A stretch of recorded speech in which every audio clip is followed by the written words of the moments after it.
Hi everyone, I hope everyone's doing well. And today we're going to talk about Chapter 6 on organizational behavior and how to reward employees for doing amazing work in their organizations. So last chapter we talked about motivational theory. Now it's around how do you reward that for that motivation that happens in the workplace. So we're going to talk about a few concepts of reward mechanisms, and then we'll also talk about some additional literature at the end of this chapter as well. I'll try to make this video under 30 minutes so that obviously you're not spending hours watching this YouTube video.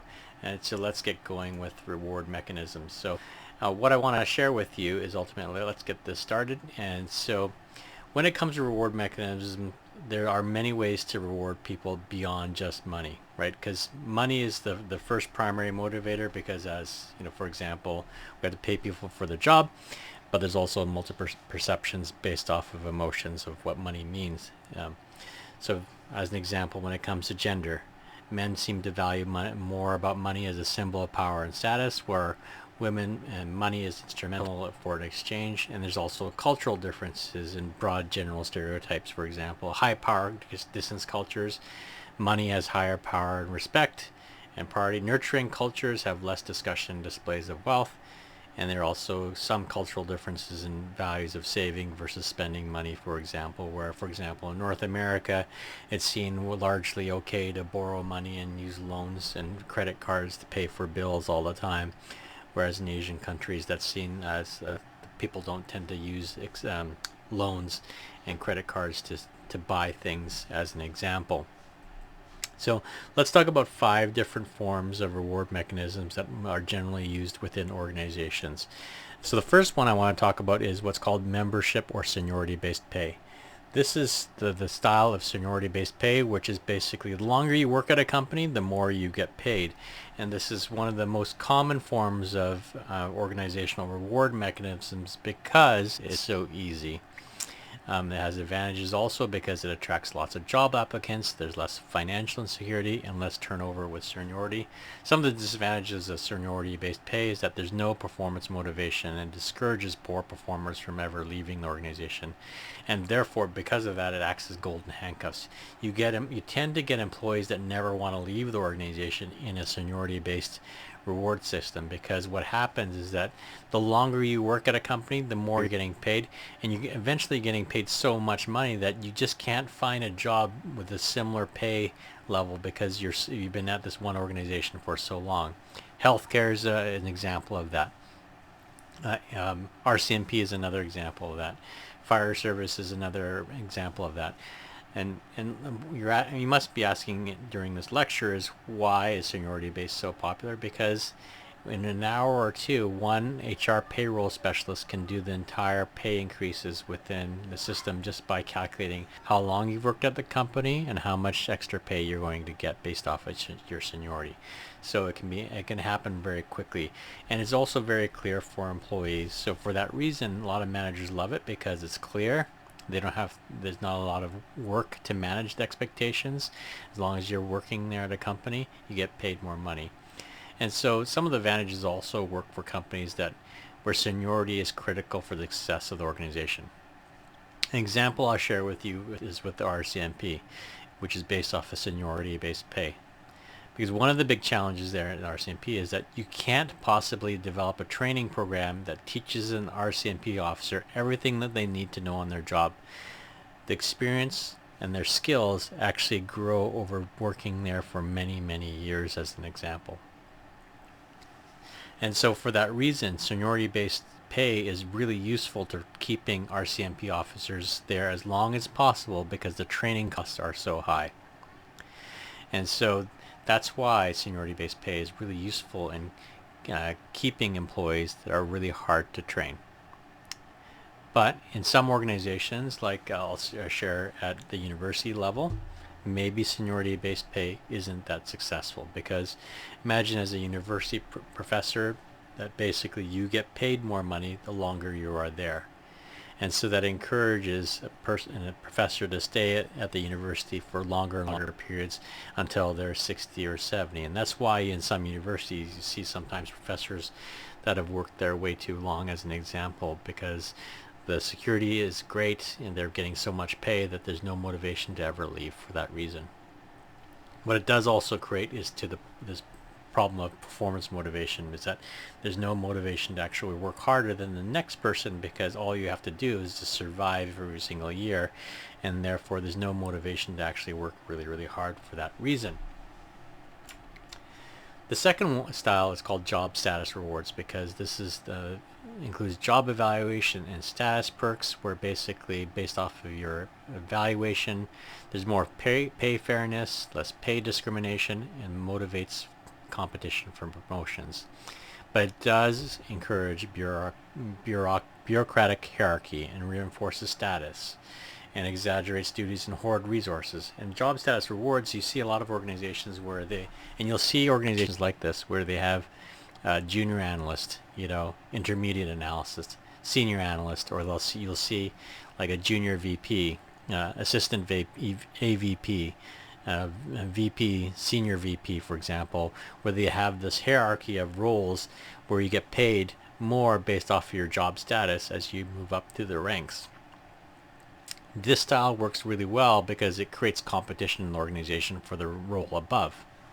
So if you want an organization that is really competitive and like a sales culture, job status rewards really works well for that kind of structure, because people are motivated to constantly fight for the next role above. But the problem is that it creates bureaucratic hierarchy, and as we saw with Amy Edmondson's video around teaming, this concept is actually counterproductive to the idea of organizations getting flatter and organizations having teams that move between teams all the time. And so lately job status rewards has become less popular because of how much it conflicts with an organization that's more flexible and adaptable, and teams depending on their work situation. The next one I'll talk about is what's called competency-based reward mechanisms, which is basically pay bands and organizations paying based off of the skills that you have within the workplace. And so the advantage is it motivates new learning skills and creates multi-skilled, flexible employees that can do many different things. The disadvantage is that it often creates over-designed organizations, and there are obviously higher training costs, because here's an example. If I'm paying you based off of the competencies you have, and maybe the role has 8 competencies, and maybe one of the competencies that you don't have is around, okay, you have to learn accounting. And if I say to you, okay, well, Anthony, you go pay for your accounting course by yourself, and then maybe we'll pay you more. And you see how that happens, is that organizations that are based off of competency-based reward systems, they must have big training budgets to encourage people to take more courses so that they increase their competencies. So the benefits of this program is it creates really flexible workforces because everyone can do everything, but the cost of the training budget has to be high to also accommodate a competency-based reward mechanism system. And one of the things that I'll just speak to this is there is a level of subjectivity, because who's to say that I'm a better accountant than another person just down the hall in the office? And a lot of that subjectivity is introduced by the people manager, who may have biases and assumptions of their employees relative to another. Because maybe, for example, the manager down the hall is a really mean manager and rates the competencies of their employees a lot lower than a manager that's very easygoing and always is too positive and rates their own managers at a very high level in competency, as an example. And that's why a competency-based reward mechanism is difficult, because there's no standards in terms of rating employees across the organization. You need a large training budget, but the advantages are, again, an organization that is highly flexible workforce with lots of skills. And let's talk about this last one, which is performance-based, before we talk the final one too. Performance-based reward mechanisms, they basically look at how do we reward individual for widgets of individual, team, organizational rewards, or pay is based off of the performance of the organization. And you'll see that here. And the last one I want to talk about, which is, I don't have a slide for this, but it's really, you're seeing a lot of organization move towards what's more like a balanced scorecard style of structure of organizational behavior. So let me just bring that up here. So I'm going to go on the internet. I'm sure I'm going to find something here for you. So balanced scorecard system looks off this idea that in an organization that they pay employees for contributions to different targets within the organization. Some may be, in this example here, internal business processes, financial, learning and growth, and customer metrics, for example. And so when an employee hits these different balanced scorecard targets, then they get paid more, because what the good thing about balanced scorecard does is it allows employees to be motivated for organizational goals that are beyond just their own department or individual goals in their team. It reduces the friction and the conflict between employees working in different business units, because they're all contributing in some fashion to these balanced scorecards as an organization. And I hope that gives you a good sense of where this last one, and it's very useful because what it does is make sure that employees are motivated for the very same reasons across the organization.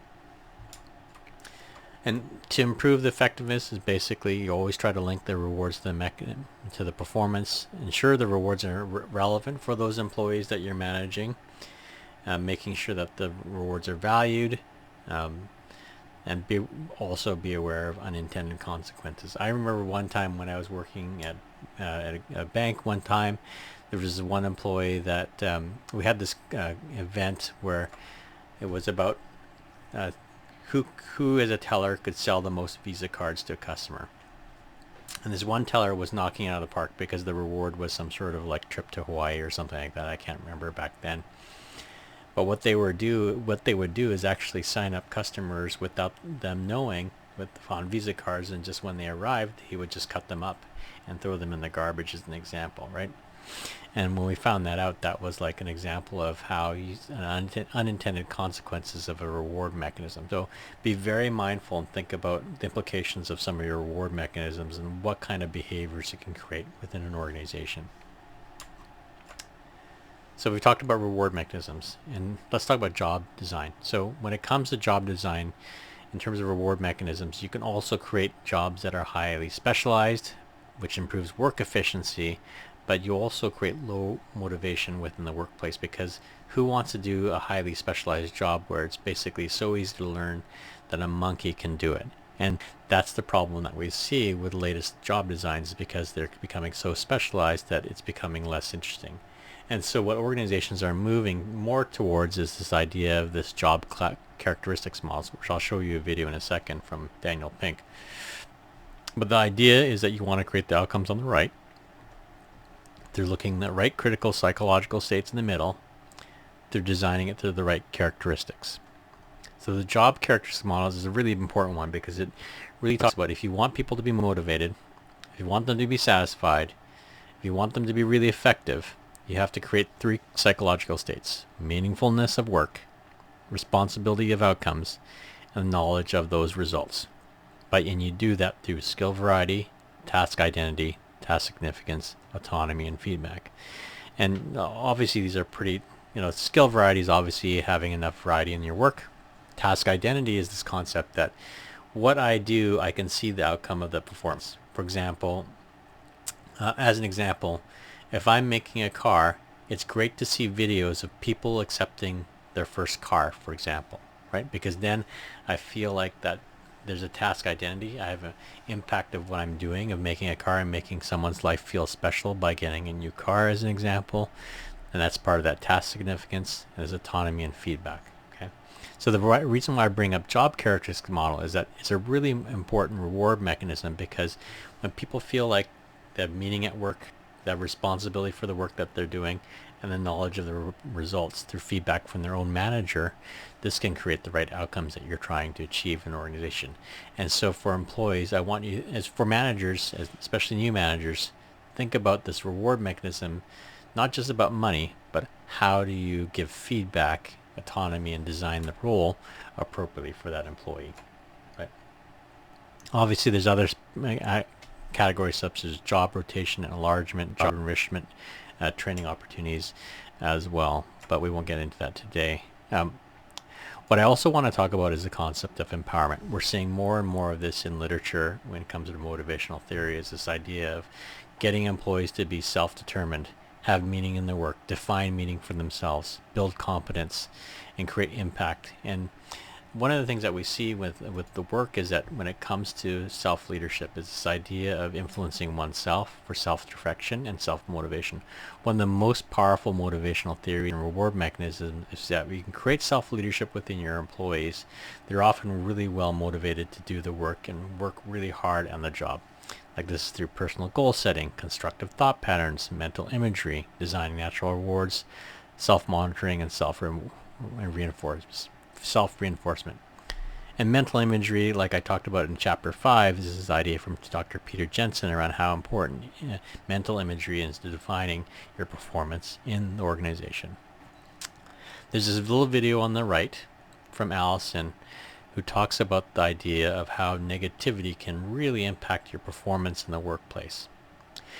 This video is fantastic, so please watch it. I'll also attach it as part of the reading literature, but to me this video is so important for you to understand as we understand self-leadership and how important it is. So because as humans, one of the things that you notice is that we all get stuck in the negatives. Oh, I can't do this. This is terrible. How can I possibly attack this problem? And so Allison really put some science behind it, and so she does a fantastic video with this idea around how do you deal with those getting stuck in the negatives to help you through self-leadership. And some additional perspectives that I want to talk about is money as a form of motivator? Yes, for sure. What we see in the research is that you have to be paid enough money that it takes money off the table. So, maybe in Vancouver that's around $100,000, so that where you're starting to feel more comfortable. But what we're also seeing in the literature that what really motivates us though is like autonomy, mastery, and purpose. Daniel Pink writes about this in this book from Drive in 2011. Please watch this RSA Animate. It's a fantastic video on this concept of motivational theory because he talks a lot about this concept of autonomy, mastery, of purpose. And this should also, as you see through this book, what he's really bringing forward is this concept that we talked just a few minutes ago around job design and the job characteristics model. So he's just referencing this, and he just puts it into a fancy book and makes a lot of money from that. The second book I want to talk about in motivational theory is Skidelsky's wrote this book about how much money is enough. And they talk about this concept about the fulfillment curve. This fulfillment curve is this idea is that in the research, as they study the psychology of money and how it motivates people, what they found is in the research is that people go along this fulfillment curve and happiness, basically happiness, but as they start to make more money, they start to become more unhappy. And the research talks about this idea that there's this fulfillment curve where you want to make enough money where you can buy a few small luxuries, but not so much that it becomes clutter and creates complexity and hassle in your life.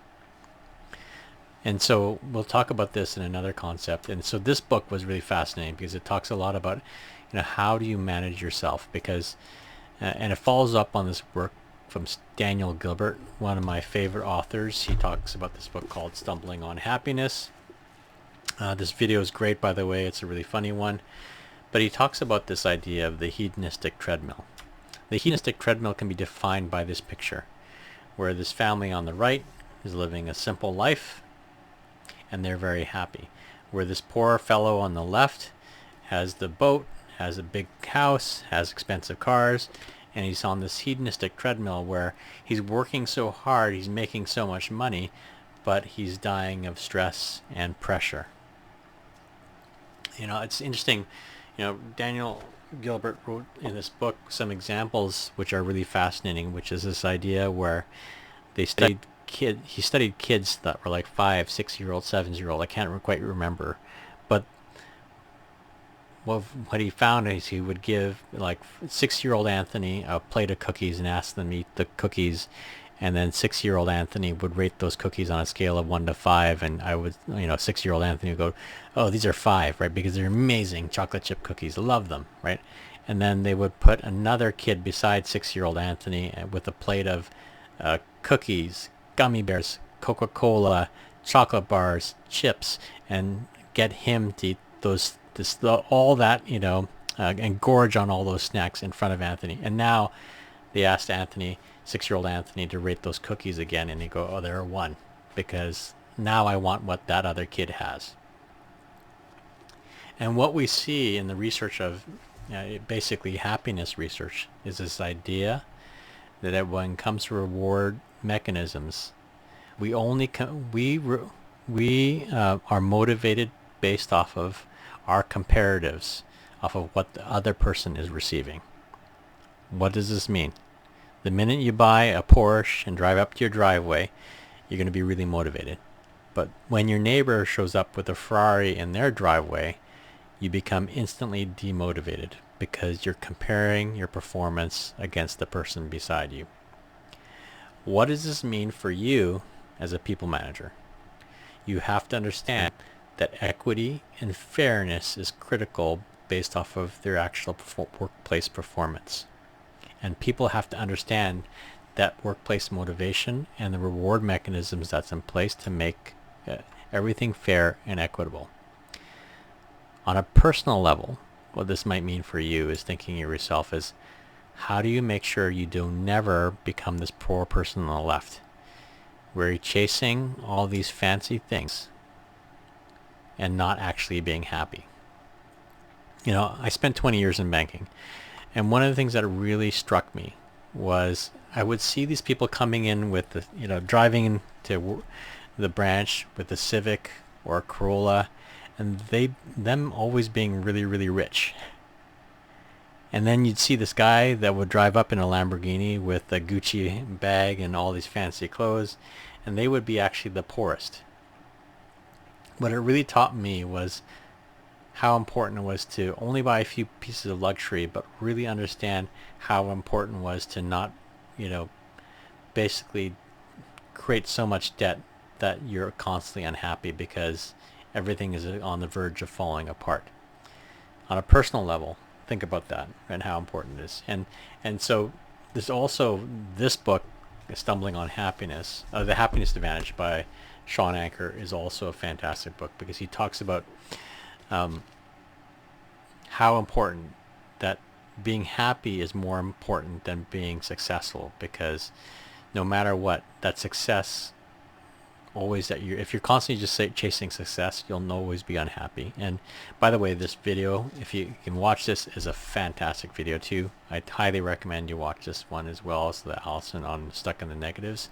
This video is fantastic. So it really talks about how important it is to understand happiness is just not just a mood, but it's a work ethic, right? And so fantastic perspective in terms of how to understand how to be happy within the workplace. Because I hope these are really helpful.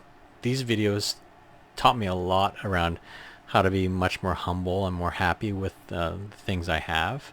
And so I hope it actually helps you as well understand and improve your level of happiness too in life. So thanks for staying in there and listening to this lecture in under 30 minutes. And I've done my best to not to bore you through this lecture within 30 minutes. That usually takes an hour and a half to 2 hours within the course. So I know I've powered through this really quickly, but hopefully you watch the videos as well. They're fantastic, and I've tried to curate some really good content for you too. So anyways, thanks for listening in, and I'll see you soon. Bye.